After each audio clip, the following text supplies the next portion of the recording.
Hello friends, आप सभी का हमारे YouTube चैनल पर स्वागत है। आज हम बोट एंड स्ट्रीम का क्लास 5 करेंगे। अगर आपने क्लास 1, क्लास 2, क्लास 3, क्लास 4 नहीं देखा है तो पहले उसको देखें। क्वेश्चन नंबर 21 देखो।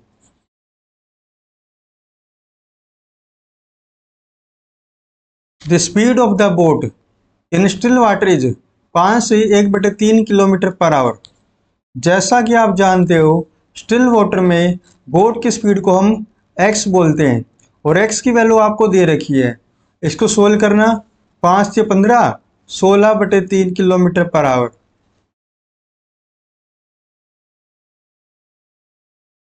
It is found that the boat takes thrice boat takes boat takes thrice as much time to row up than it does to row down the same distance in the river stream। वो ये कह रहा आपको, उसने आपको downstream condition में और upstream condition में टाइम का रेशो दे रखा है।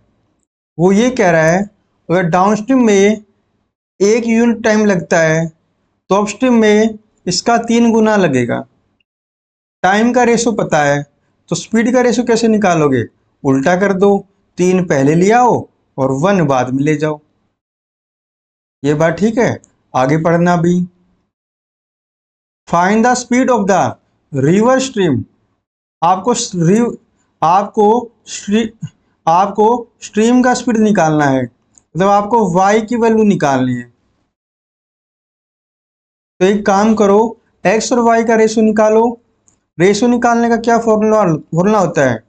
d प्लस में u बाय d माइनस में u।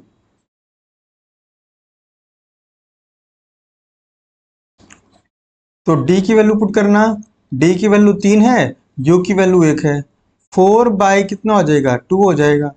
ये आ जाएगा 2/1। x की वैल्यू अगर 2 है तो y की वैल्यू 1 है, लेकिन x की वैल्यू हमें दे रखी है 16/3 किलोमीटर पर आवर। इसका मतलब ये x की वैल्यू और ये x की वैल्यू क्या हो जाएगी? इक्विवेलेंट हो जाएगी। बताओ, 2 को किससे गुना करें कि 16/3 आ जाए? 8/3 से गुना करना पड़ेगा। और y की वैल्यू निकालने के लिए y को आपको 8/3 से गुना करना पड़ेगा। कितना आ जाएगा ये? 8/3 किलोमीटर पर आवर आ गया। लेकिन ऑप्शन देखना, ऑप्शन ऑप्शन दे रखा है मीटर पर सेकंड में दे रखा है, हमारा आंसर आया है किलोमीटर पर आवर में। तो चेंज करना है इसको, किलोमीटर पर आवर को मीटर पर सेकंड में चेंज करने के लिए 5/18 से गुना करना पड़ेगा आपको। तो मीटर पर सेकंड में चेंज हो जाएगा। किससे कैंसिल हो जाएगा ये? 2 से कैंसिल करो, कितना आ गया ये? 20/27 मीटर पर सेकंड आ जाएगा। मतलब y की वैल्यू आ गई 20/27। मतलब सी ऑप्शन करेक्ट हो जाएगा। क्वेश्चन नंबर 22 देखो। A boat takes 11 hour to travel a distance upstream and takes 5 hour to travel the same distance downstream. यहां पर हमें अपस्ट्रीम और डाउनस्ट्रीम में लगने वाला टाइम दे रखा है। तो बनाओ एक बार, ये अपस्ट्रीम और ये डाउनस्ट्रीम, दोनों में लगने वाला टाइम दे रखा है। वो कहता है अपस्ट्रीम में लगते हैं 11 घंटे और डाउनस्ट्रीम में लगते हैं 5 घंटे। आपके पास टाइम का रेशो है तो स्पीड का रेशो बड़ी आसानी से निकाल सकते हैं। कितना आ जाएगा? 5:11 आ जाएगा। ये बात ठीक है? आगे पढ़ना। If the speed of the boat in still water is 2 से 2/9। मतलब आपको यहाँ पर x की वैल्यू दे रखी है। कितनी दे रखी है? 20/9 मीटर पर second. Speed of the stream in kilometre per our. आपको y की वैल्यू निकालनी है। वो भी किलोमीटर पर आवर में निकालनी है। ये बात ठीक है, आगे चलते हैं भाई। एक काम करो, मीटर पर सेकंड को ना आप किलोमीटर पर आवर में चेंज कर लो पहले से। मीटर पर सेकंड को किलोमीटर पर आवर में चेंज करने के लिए 18/5 से गुना करना पड़ेगा। 9 दूनी 18, 5 चौक 20, कितना आ जाएगा? ये आ गया 8 किलोमीटर पर आवर आ जाएगा। ये बात ठीक है, आगे चलते हैं। एक काम करो, एक्स और वाई का रेशो निकालो। एक्स और वाई का रेशो कैसे निकालेंगे? X by y equal to d plus में यू बाय डी माइनस में यू। डी प्लस यू कितना है? यू की वैल्यू 5 है, डी की वैल्यू 11 है, तो 16 हो जाएगा। 16 बटे कितना हो गया? 11 में से 5 गया, 6 हो गया, तो ये आ जाएगा 8/3 आ जाएगा। यहां पर एक्स और वाई का रेशो आ गया अपने पास। एक्स और वाई का रेशो कितना है अपने पास? ये आ गया 8/3 आ गया। एक्स की वैल्यू 8 है, वाई की वैल्यू 3 है, लेकिन एक्स की एग्जैक्ट वैल्यू हमें दे रखी है।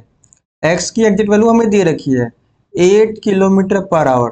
इसका मतलब दोनों एक्स की वैल्यू क्या हो जाएगी? इक्विवेलेंट हो जाएगी। 8 को बताओ किससे गुना करें कि 8 आ जाए?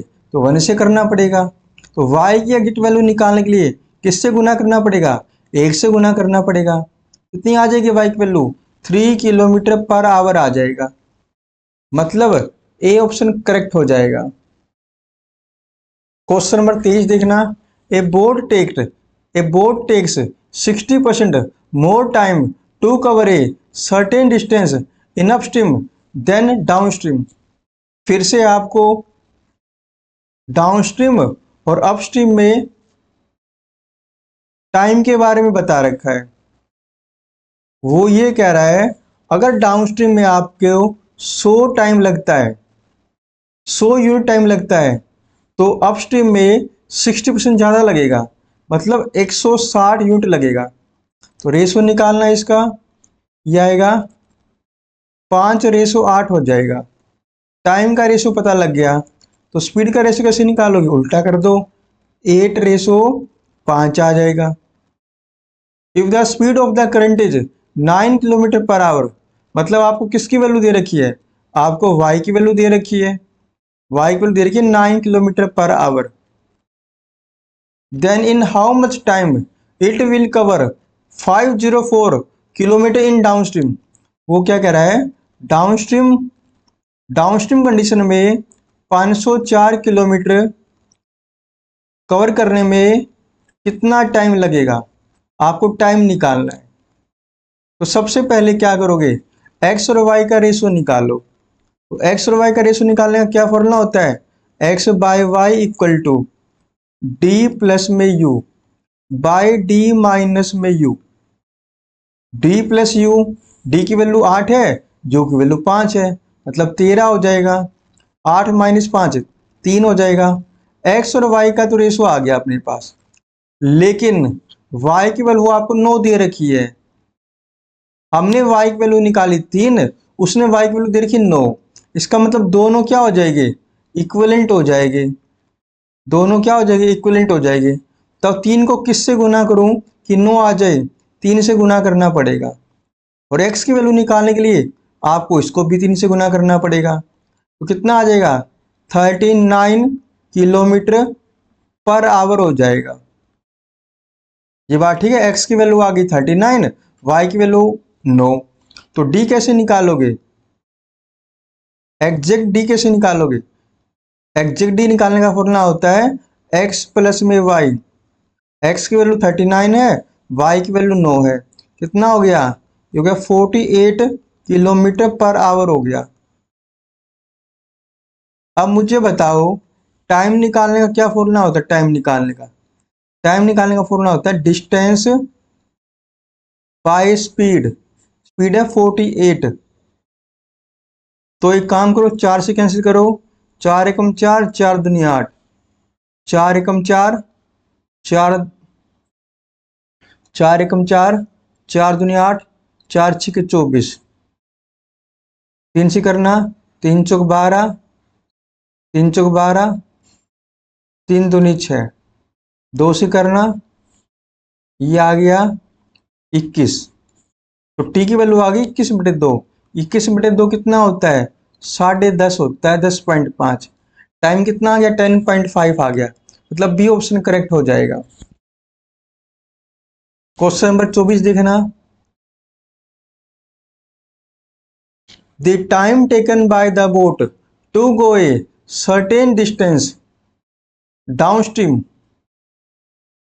is 2/3 of the time taken by the boat to go the same distance upstream। यहाँ भी हमें डाउनस्ट्रीम और अपस्ट्रीम में टाइम के बारे में बता रखा है। ये बात ठीक है। यहाँ पर लिखा मैंने डाउनस्ट्रीम, यहाँ लिखा मैंने अपस्ट्रीम। यहाँ पर हमें टाइम के बारे में बता रखा है। मैं मान लेता हूँ अपस्ट्रीम में अगर टाइम 3 मिनट लगता है तो डाउनस्ट्रीम में कितना लगेगा? इसका 2/3 लगेगा। इसका 2/3 का मतलब होता है 2 लगेगा। टाइम का रेशो पता लग गया, तो स्पीड का रेशो कैसे निकालोगे? इसको उल्टा कर दो, रिवर्स कर दो, 3:2 हो जाएगा। If the 2 times the speed of the boat, if the 2 times the speed of the boat in still water, 2 times the speed of the boat in still water का मतलब होता है x is 10 km/h more than 7 times the speed of the stream। मतलब आपको ये दे रखा है, ये बात ठीक है। Find the speed of the stream, मतलब आपको y की वैल्यू निकालनी है, वो भी km/h में। आइए निकालते हैं। तो पहले x और y की वैल्यू निकालो, x और y का रेशियो निकालो। निकालने का क्या फॉर्मूला होता है? d प्लस में u बाई d माइनस में u। कितना आएगा? 3 और 2 5, 3 में से 2 गया 1। यहाँ पर x और y का आया रेशो आया है, x और y का आया रेशो आया है। तो x की एग्जिट वैल्यू क्या बनेगी? x की एग्जिट वैल्यू बनेगी 5 के। किसी कांस्टेंट से गुना कराना पड़ेगा ना आपको, तो y की एग्जिट वैल्यू बनेगी k। तो x की वैल्यू और y की वैल्यू यहाँ पुट कर दो। कितना आ गया? 10k आ गया, ये आ गया 7k आ गया, प्लस में 10 आ गया, ये आ गया 3k बराबर 10 आ गया। k की वैल्यू कितनी आ गई? k की वैल्यू आ गई 10/3 आ गई। y की वैल्यू निकालनी थी तो यहाँ पुट कर दो k की वैल्यू। कितना आ गया? 10/3 आ गया। 10/3 का मतलब होता है ए ऑप्शन, 3 सही 1/3।